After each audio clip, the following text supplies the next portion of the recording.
Whenever General Museveni comes out to speak against Bobi Wine, he paints him as someone who doesn't mean well for the country, who is backed up by the Europeans. He's trying to portray a picture that the competitor Bobi Wine is not worthy to listen to. And I think that is not right. You see people like Bobi Wine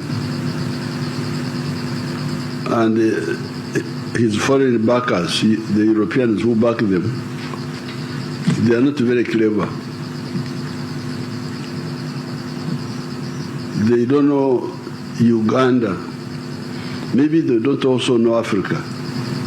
So, every time General Kaguta Museveni comes out to speak about Bobi Wine, he says he doesn't have a vision.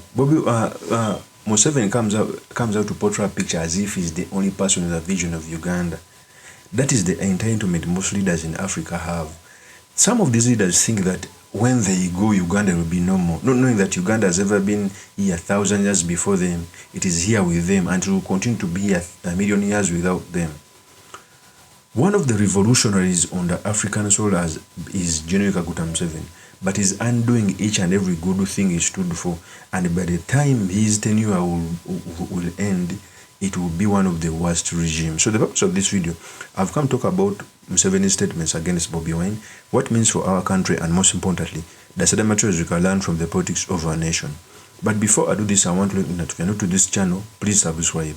And if you're watching this video from a different platform, please head on to YouTube, type in Sula Mawagali. There's a lot of content of this nature. If geopolitics and economics is what you want, this will be definitely the right channel for you to subscribe to.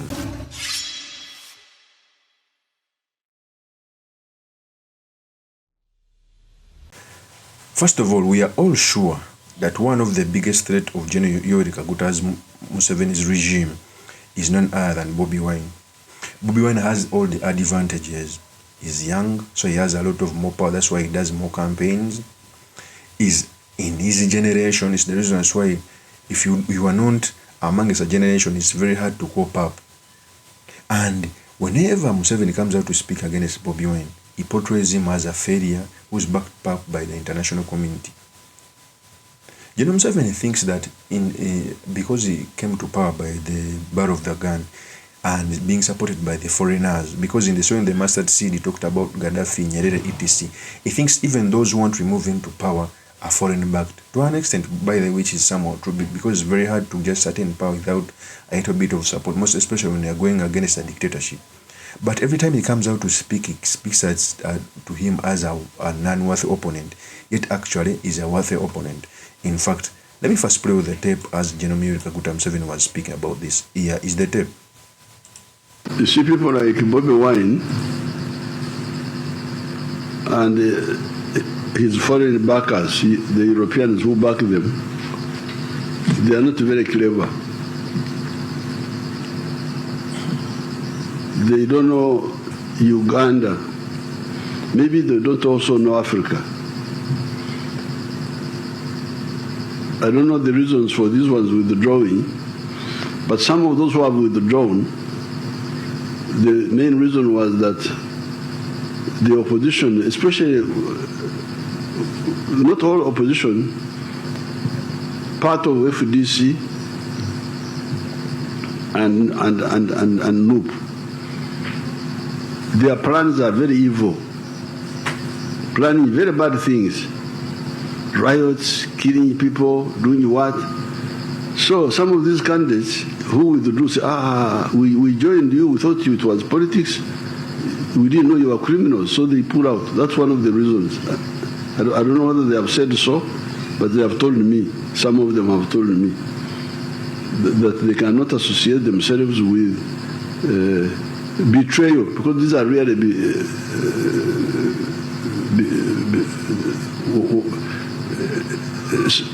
some of the people are really worried about Uganda because Uganda is very strong. The economy is growing very, very fast, very strong. You saw today in the papers. Now we have got surplus on the current account. So, first of all, General Kaguta Museveni is accusing part of the FDC and NUP to be planning bad things against government. One of the things I first understood is There's a saying that goes like, give a dog a bad name so that they can hang it. If the hyena wants to eat its children, it tells it that you smell like meat. If the government wants to be brutal on Bobi Wine, it will have to first accuse him of planning bad things of the country, saying that he doesn't like the country. But the actual thing on the ground, we see the police, the army killing people. We shall never forget the November riot. Between the government and Bobi Wine, who's more violent?